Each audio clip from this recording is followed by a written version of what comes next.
Hello, good morning students. तो चलिए आज का क्लास स्टार्ट करते हैं।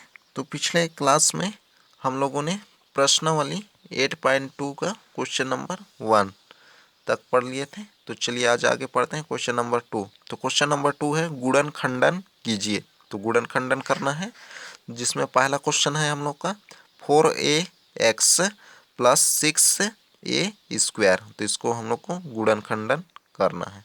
तो आइए करते हैं गुणन खंडन। तो प्रश्नावली 8.2 का क्वेश्चन नंबर 2 का फर्स्ट क्वेश्चन क्या है, 4ax प्लस 6a² है। तो इसका गुणन खंडन करना है हम लोग को। तो 4 को हम लोग क्या लिख सकते हैं, 2 मल्टीप्लाई 2 ऐसा लिख सकते हैं। फिर मल्टीप्लाई a इंटू एक्स, ये हो जाएगा। फिर या इसी को हम लोग a मल्टीप्लाई एक्स भी लिख सकते हैं। फिर ये प्लस है तो यहाँ प्लस लगा देंगे। 6 को क्या लिख सकते हैं, 2 मल्टीप्लाई 3। फिर a² है तो a² को भी हम लोग a मल्टीप्लाई a और मल्टीप्लाई y ऐसा लिख सकते हैं इसको। अब यहाँ पर देखते हैं कि ये एक पद है और दूसरा पद ये है, तो इन दोनों में कौन कौन सा बराबर बराबर है, तो उसी को उभयनिष्ठ लेंगे। तो यहाँ 1 टाइम्स 2 है, यहाँ भी 1 टाइम्स 2 है। और यहाँ पर 2 टाइम्स 2 है, लेकिन यहाँ पर क्या है 1 टाइम्स 2 है।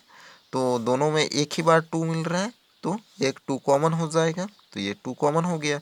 यहाँ 3 नहीं है, यहाँ पर 3 है, तो 3 कॉमन नहीं होगा। जो दोनों में मिले और बराबर बराबर रहे उसी को कॉमन लेना है या उभयनिष्ठ।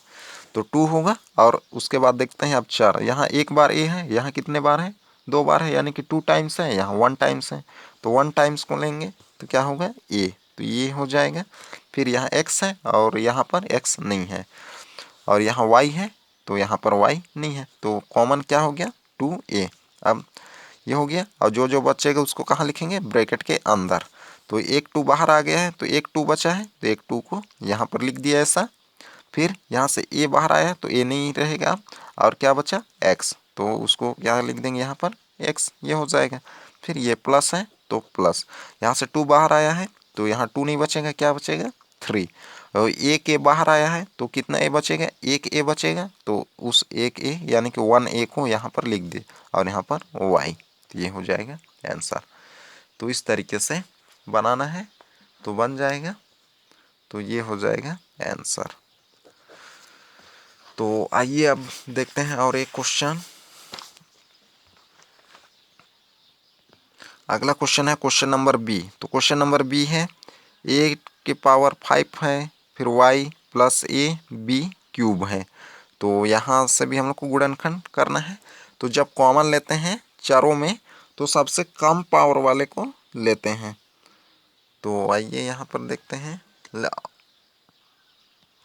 तो ये है हम लोग का question, a⁵ y plus ab³। तो यहाँ पर a, यहाँ पर भी a है। पहले पद में a का पावर कितना है 5, दूसरे में 1 है, तो सबसे कम पावर को कॉमन लेते हैं। तो सबसे कम पावर क्या है 1, तो a कॉमन होगा। और यहाँ पर y है, यहाँ पर y नहीं है तो y नहीं होगा कॉमन। और यहाँ पर b है तो यहाँ b नहीं है, तो वो भी कॉमन नहीं होगा। तो क्या कॉमन हुआ है a के पावर 1। तो यहाँ 5 पावर था तो एक पावर कॉमन हुआ है, तो क्या होगा यहाँ पर 4 हो जाएगा, यानी कि एक कम हो जाएगा। तो यहाँ 4 और y का y, और यहाँ प्लस a पूरा बाहर आ गया है तो ये नहीं बचेगा, तो यहाँ क्या बचेगा b³। तो ये हो जाएगा आंसर। तो इस तरीके से बनाना है तो बन जाएगा। तो आइए देखते हैं अब आगे अगला क्वेश्चन। तो आगे अगला क्वेश्चन क्वेश्चन नंबर सी आप लोग बना के देख लेंगे। आगे मैं बता रहा हूँ आप लोगों को क्वेश्चन नंबर डी। तो आइए देखते हैं question number D. Question number D है -5l m² माइनस 10l और 10l m² n। तो ये है, तो यहाँ पर क्या होगा l² m n, तो ये है। तो यहाँ से इसको हम लोग को गुणनखंड के रूप में लिखना है। तो आइए देखते हैं। तो क्वेश्चन नंबर डी, तो क्वेश्चन नंबर डी क्या था, -5l m² minus 10l² m n, ये है। तो अब यहाँ से कॉमन लेना है हम लोग को, is equal to -5l M square minus, इस 10 को हम लोग क्या लिख सकते हैं, 2 × 5 लिख सकते हैं ऐसा। फिर ये एल स्क्वायर एम एन, ये हो गया। इतना समझ गए, यानी कि 10 को गुणनखंड कर दिए, गुणनखंड करने तो आता है, तो इस तरीके से ऐसा लेते हैं 10, 2 5 जा 10, फिर 5 से 5 1 जा 5, तो गुणनखंड क्या आ गया 2 और 5, तो इसलिए हम लोग 2 और 5 लिखे हैं। तो ये ऐसा आप लोग रफ में कर लेंगे। तो अब तो दोनों में यहाँ पर देख रहे हैं माइनस है, यहाँ भी माइनस है, तो माइनस भी कॉमन ले लेंगे, तो माइनस कॉमन हो गया। अब यहाँ क्या है 1 × 5 है, यहाँ भी 1 टाइम्स है, यहाँ 2 नहीं है, यहाँ पर है, तो दोनों में जो रहता है बराबर उसी को कॉमन लेते हैं। दोनों में माइनस था तो माइनस कॉमन हो गया। फिर दोनों में 5 मिल रहा है तो 5 भी कॉमन ले लेते हैं ऐसा। इतना समझ गए। अब पहले पद में l है, दूसरे में l स्क्वायर है, यानी कि पहले पद में l का पावर 1 है, दूसरे में l का पावर ये 2 है, तो सबसे कम पावर को लेते हैं, तो यहाँ क्या है 1, तो यहाँ पर l कॉमन हो जाएगा। अब इसके बाद फिर और देखते हैं कि अगला चर मिल रहा है या नहीं मिल रहा है। तो यहाँ m है, यहाँ भी m है, तो पहले पद में m का पावर कितना है 2 है और दूसरे में 1 है, तो सबसे कम पावर को कॉमन लेंगे, यानी कि 1 पावर वाले को, तो यहाँ ऐसा हो जाएगा। फिर देखते हैं पहले में यहाँ n नहीं है और दूसरे में n है, तो यहाँ तो कॉमन होगा नहीं क्योंकि दोनों में मिल नहीं रहा है चर, तो केवल इतना कॉमन होगा। अब जो जो बचेगा उसको ब्रैकेट के अंदर रख देंगे। ये माइनस कॉमन हो गया है तो वहाँ क्या हो जाएगा प्लस हो जाएगा। अब यहाँ पर माइनस नहीं रहेगा, क्या होगा प्लस। 5 कॉमन है तो यहाँ 5 नहीं लिखेंगे। l कॉमन हुआ है एक पावर वाला, तो यहाँ l भी नहीं होगा। यहाँ m के पावर 2 था तो एक m बाहर आया है, तो क्या बचेगा यहाँ एक m बचेगा पहले पद में, यानी कि 1 m। तो ये हो गया, इतना समझ गए। फिर आगे अब यहाँ पर 2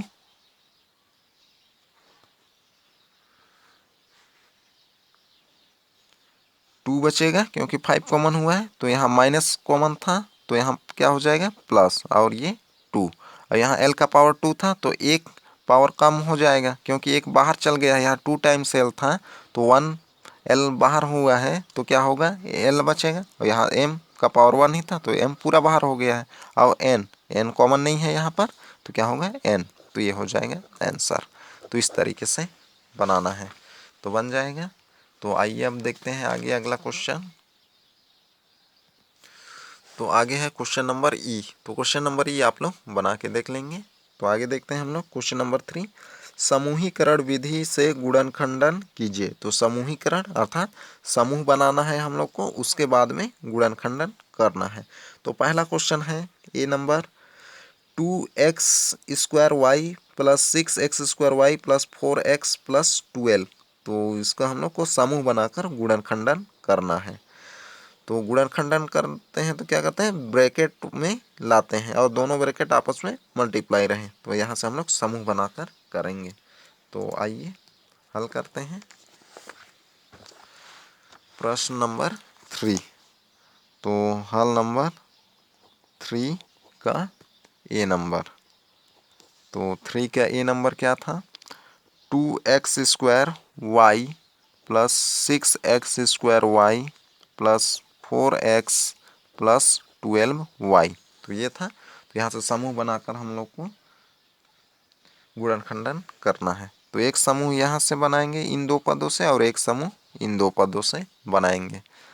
तो अब देखते हैं कि यहाँ 2x² और फिर y + 6 को हम लोग क्या लिख सकते हैं 2 × 3 लिख सकते हैं, x² का x² और y का y, ये हो जाएगा। फिर उसके बाद में यहाँ पर +4x, 12 को क्या लिख सकते हैं +3 × 4 लिख सकते हैं, फिर ये y। तो इतना समझ गए। अब यहाँ ये एक समूह होगा और यहाँ से ये एक समूह होगा, यहाँ से कॉमन लेंगे। अब यहाँ पर देखते हैं कि इन दोनों में क्या क्या मिल रहा है। तो इन दोनों में क्या मिल रहा है 2, तो दोनों में 2 है तो ये 2 हो गया। यहाँ x² है, यहाँ भी x² है, तो दोनों में बराबर है तो उसको ले लेंगे ये x²। फिर y, यहाँ एक y है, यहाँ भी एक y है, तो क्या होगा कॉमन, यहाँ पर भी y कॉमन हो जाएगा।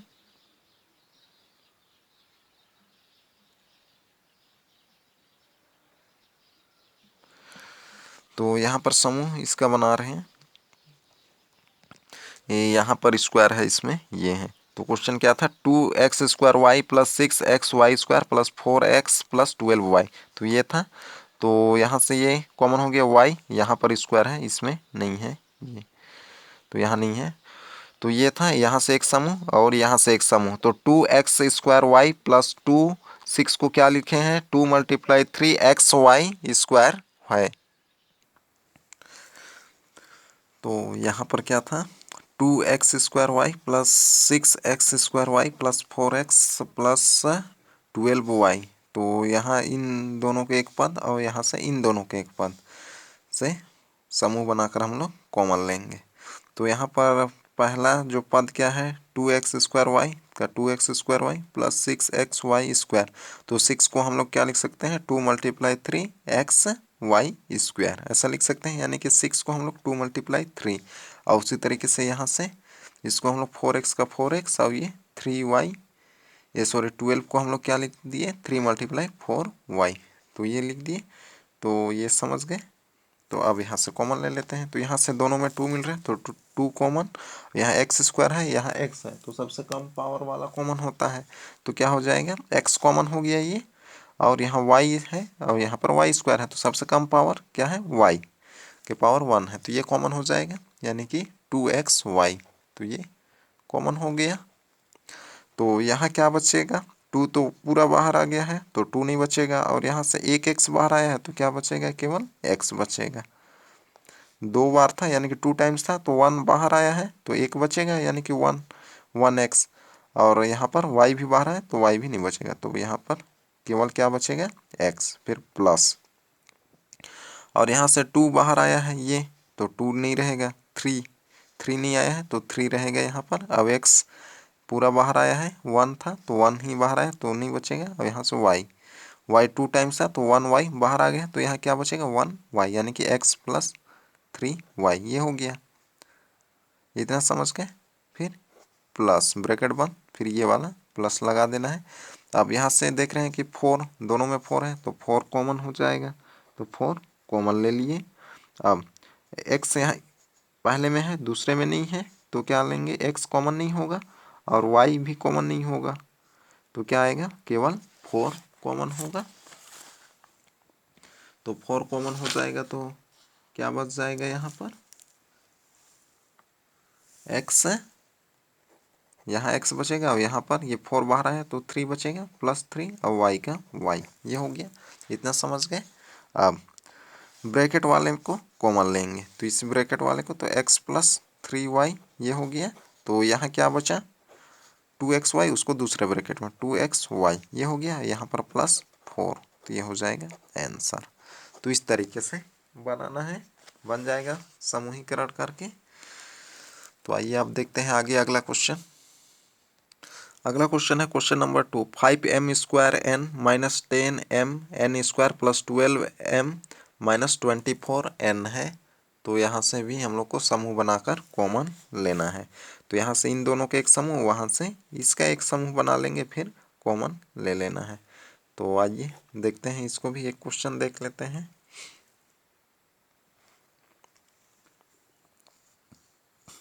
तो दूसरा क्वेश्चन क्या था हम लोग का, 5m² n minus 10m n² plus 12m minus 24n, तो ये था। तो यहाँ से भी 2 का समूह बना लेंगे। तो यहाँ से इन दोनों से, उसके बाद में इन दोनों से, तो इसको क्या लिख सकते हैं, 5m² n माइनस 10 को क्या लिख सकते हैं, 2 × 5m n², फिर प्लस 12 को 12m ही रहने देंगे, माइनस 24 को क्या लिख सकते हैं, 2 × 12 लिख सकते हैं, और n का n। तो ये हो गया, इतना समझ गए। अब इन दोनों से और यहाँ से इन दोनों से समूह बना लेंगे ये ऐसा। तो यहाँ पर देख रहे हैं कि दोनों में क्या है, 5 है, तो 5 कॉमन, और m² है, यहाँ पर एक बार m है, यहाँ पर 2 बार है, तो 1 टाइम्स है, ये सॉरी यहाँ पर 2 टाइम्स है, यहाँ पर 1 टाइम्स है, तो सबसे कम पावर वाला लेते हैं। तो सबसे कम पावर क्या है इसमें है, तो 1, तो यानी कि m बाहर आएगा, और यहाँ n का पावर 1, यहाँ n के पावर 2 है, तो सबसे कम पावर यानी कि n, ये हो जाएगा। अब जो जो बचेगा उसको ब्रैकेट में लिखना है। 5 बाहर आ गया है यहाँ पर तो 5 नहीं बचेगा। यहाँ पर 2 टाइम्स था तो 1 बाहर आया है तो क्या बचेगा, 1 बचेगा m, 1n, और n 1 टाइम्स था तो 1 टाइम्स ही बाहर है तो n नहीं बचेगा। तो ये हो गया इसका। अब फिर ये माइनस, तो माइनस लगाएंगे। फिर यहाँ से 5 कॉमन है तो क्या बचेगा, 2, और यहाँ पर m था तो m बाहर आ गया। यहाँ n स्क्वायर था यानी 2 टाइम्स था तो 1 बाहर आया है तो 1 बचेगा यानी कि 2n, ये हो गया। इतना समझ गए। फिर प्लस, ये प्लस लगा देना है। फिर ये यहाँ पर देख रहे हैं कि दोनों में क्या है, 12 है तो 12 कॉमन, तो ये 12 हो गया। और यहाँ पर और कोई सा नहीं मिल रहा है तो m है यहाँ पर 1 टाइम्स, लेकिन यहाँ नहीं है। यहाँ n है लेकिन यहाँ n नहीं है तो वो कॉमन नहीं होगा। तो क्या बचेगा यहाँ पर m, और यहाँ पर ये -2 और n, ये हो गया। इतना समझ गए। अब ब्रैकेट वाले को ले लेना है। ब्रैकेट में बराबर ही आता है, ऐसा कॉमन लेते हैं तो फिर इसी ब्रैकेट को कॉमन ले लेंगे। तो क्या हो जाएगा, m -2m, ये सॉरी n, और यहाँ क्या बचा, ब्रैकेट में लिखेंगे जो बचेगा उसको 5mn, और यहाँ पर +12, तो ये हो जाएगा आंसर। तो इस तरीके से बनाना है तो बन जाएगा। तो आइए अब देखते हैं आगे अगला क्वेश्चन। आगे है क्वेश्चन नंबर सी। तो क्वेश्चन नंबर सी है 6x³ + 8x² + 9xy + 12x। तो इसको भी ऐसे ही बनाएंगे, यहाँ से इन दोनों से, उसके बाद इन दोनों से। वैसे डी नंबर भी है तो डी भी बनाएंगे। तो मैं आप लोगों को ई नंबर बता रहा हूँ। तो ई नंबर क्या है, x ब्रैकेट में है x + 3 + 8 ब्रैकेट में है x + 3। तो यहाँ से कॉमन लेना है। तो आइए देखते हैं। तो ई नंबर क्या था, x ब्रैकेट में है x + 3 फिर +8 ब्रैकेट में है x + 3। तो ये है। तो यहाँ से अब यहाँ पर देख रहे हैं कि ये पहला पद है और ये दूसरा पद है, दोनों में x + 3 है ब्रैकेट में, तो उसी ब्रैकेट वाले को कॉमन ले लेंगे। तो x + 3, तो यहाँ क्या बचेगा, x बचेगा, उसको दूसरे ब्रैकेट में x, और यहाँ पर 8, तो ये 8, तो ये हो जाएगा आंसर। तो इस तरीके से बनाना है तो बन जाएगा। तो आइए अब देखते हैं आगे। आगे है क्वेश्चन नंबर एफ। तो 3x ब्रैकेट में है x - 4 -5 ब्रैकेट में है x - 4। तो यहाँ से x - 4 कॉमन ले लेंगे तो क्या बचेगा, अब दूसरे ब्रैकेट में 3x - 5, तो आंसर हो जाएगा। वैसे ही जी नंबर, तो ये बना लेंगे आप लोग। तो आगे देखते हैं हम लोग क्वेश्चन नंबर 4। तो क्वेश्चन नंबर 4 है निम्नलिखित को हल कीजिए। तो हल करना है। तो पहला नंबर है x ब्रैकेट में है 1 - 3y²। तो ये है क्वेश्चन, तो इसको हल करना है और यहाँ पर लिखना है। तो पहला क्वेश्चन क्या है, x ब्रैकेट में 1 - 3y²। तो आइए हल करते हैं। तो ये था क्वेश्चन, x ब्रैकेट में 1 - 3y। तो इस x का क्या करना है, ब्रैकेट के अंदर जितना भी है सबसे मल्टीप्लाई करना है। x और ब्रैकेट के बीच में यहाँ पर कोई सा चिन्ह नहीं है, अर्थात क्या है, मल्टीप्लाई। तो x का क्या होगा, इन दोनों से मल्टीप्लाई हो जाएगा, यानी कि ब्रैकेट के अंदर में जितना भी रहता है सभी के साथ मल्टीप्लाई हो जाता है। तो x का गुणांक यहाँ कुछ नहीं है तो क्या है, 1 है। तो पहले गुणांक का गुणांक से कर लेना है, फिर उसके बाद चर का चर से, यानी कि समान चर का समान चर से होता है तो क्या होता है, उनका पावर प्लस होता है। अगर विपरीत चर है तो क्या होता है, उनका पावर प्लस नहीं करना है, उसको वैसे ही लिख देना है।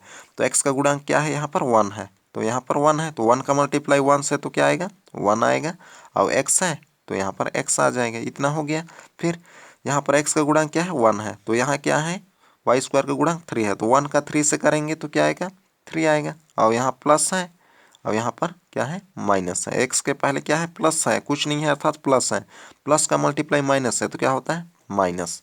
अब 1 का 3 से तो 3 आएगा। यहाँ x है, यहाँ y है, समान चर नहीं है, अलग अलग चर हैं तो पावर प्लस नहीं होगा, उसको वैसे ही लिख देना है। तो यहाँ x(y²) ये हो जाएगा, या इसी को हम लोग x - 3xy² ये लिख सकते हैं। तो ये हो जाएगा आंसर। तो इस तरीके से बनाना है, बन जाएगा। तो आइए देखते हैं और आगे है बी नंबर, -17x² ब्रैकेट में है 3x माइनस 9, तो यहाँ पर भी मल्टीप्लाई करना है। तो किसका -17x² का मल्टीप्लाई 3x माइनस 9 से करना है। तो आइए मल्टीप्लाई करते हैं। तो -17x² का मल्टीप्लाई 3x और -9 से करना है। तो x² का गुणांक क्या है, -17 है। अब यहाँ पर x का गुणांक 3 है और यहाँ 9 है, तो कर देते हैं मल्टीप्लाई। तो यहाँ क्या है माइनस, और अंदर में क्या है, यहाँ कुछ नहीं है, 3 के पहले तो प्लस है, तो माइनस मल्टीप्लाई प्लस क्या होता है माइनस, तो ये माइनस हो गया। अब 17 का 3 से 17 3 जा 51, ये हो जाएगा। अब यहाँ x² है, यहाँ पर x है, यानी कि x है, दोनों समान चर हैं लेकिन पावर अलग है। तो जब समान चर रहता है, पावर अलग अलग भी हो, तो क्या हो जाता है, उनका पावर प्लस हो जाता है। बस क्या होना चाहिए, चर समान होना चाहिए। तो क्योंकि यहाँ पर समान है इसलिए ये प्लस हो जाएगा। तो x का क्यूब हो जाएगा, यानी कि x पावर 3, यहाँ 2 था यहाँ 1 था, तो टोटल क्या हो जाएगा 3। ये इतना समझ के फिर माइनस का मल्टीप्लाई इस माइनस से, तो क्या आ जाएगा प्लस, ये हो जाएगा प्लस। अब फिर -17 का किससे कर देंगे, 9 से, तो कितना आ जाएगा, -17 का 9 से करेंगे तो 153, ये हो जाएगा। यहाँ पर x है तो x², तो ये हो जाएगा आंसर। तो इस तरीके से बनाना है, बन जाएगा। तो आइए अब आगे देखते हैं। तो आगे है C, D और E, तो ये आप लोग बना लेंगे। तो इस तरीके से हम लोग का ये प्रश्नावली 8.2 कंप्लीट हो गया और अध्याय 8 भी कंप्लीट हो गया। तो इस अध्याय में हमने क्या क्या सीखा, तो यहाँ पर ये दिया गया है, तो इसको एक बार और देख लेते हैं। तो पहला है, यदि एक व्यंजक को दो या अधिक व्यंजकों के गुणनफल के रूप में व्यक्त किया जाए तो वे व्यंजक दिए हुए व्यंजक के गुणनखंड कहलाते हैं। तो क्या है, यदि एक व्यंजक को दो या अधिक व्यंजकों के गुणनफल यानी कि मल्टीप्लाई के रूप में व्यक्त किया जाए तो वे व्यंजक दिए हुए व्यंजक के गुणनखंड कहलाते हैं, तथा व्यंजकों को इस तरह व्यक्त करने का तरीका गुणनखंडन कहलाता है। दूसरा क्या है, किसी द्विपदीय बीजीय व्यंजकों का गुणनखंडन दो पदों में मासा को उभयनिष्ठ निकालकर किया जाता है। तो गुणनखंडन क्या किया जाता है, दो पदों का मासा को उभयनिष्ठ निकालकर किया जाता है, जैसे हम लोग अभी किए। तो तीसरा है, बीजीय व्यंजकों का मासा उन बीजीय व्यंजकों का सबसे बड़ा उभयनिष्ठ भाजक होता है। तो मासा क्या होता है, बीजीय व्यंजकों में सबसे बड़ा उभयनिष्ठ भाजक, यानी कि सबसे बड़ा ऐसा पद जो पूरा पूरा भाग दे दे उस बीजीय व्यंजक को। तीसरा ये चौथा क्या है, 3 से अधिक पदों वाले बीजीय व्यंजकों का गुणनखंडन समूहन विधि से करते हैं, यानी कि समूह बनाकर करते हैं, जैसे कि अभी हम लोग क्वेश्चन नंबर 3 में किए थे। तो इस तरीके से ये था हम लोग का प्रश्नावली 8.2। तो आज का होमवर्क देख लेते हैं आप लोगों का। तो होमवर्क में रहेगा आप लोगों का ये प्रश्न नंबर 2 का ई नंबर ये होमवर्क है। क्वेश्चन नंबर 3 का सी नंबर और एफ नंबर, तो ये होमवर्क में रहेगा। और एक होमवर्क रहेगा ये क्वेश्चन नंबर 4 का सी नंबर। तो ये टोटल 4 होमवर्क है आप लोगों का। क्वेश्चन नंबर 2 का ई नंबर, क्वेश्चन नंबर 3 का ये सी नंबर, ये एफ नहीं रहेगा, ये बना के देख लेंगे, ये सी नंबर क्वेश्चन नंबर 4 का। तो ये होमवर्क में आप बनाएंगे टोटल 3 क्वेश्चन नंबर 2 का ई, क्वेश्चन नंबर 3 का सी और क्वेश्चन नंबर 4 का सी। तो ये होमवर्क में है। तो आज का क्लास यही तक, अगले क्लास में फिर मिलते हैं। Okay bye.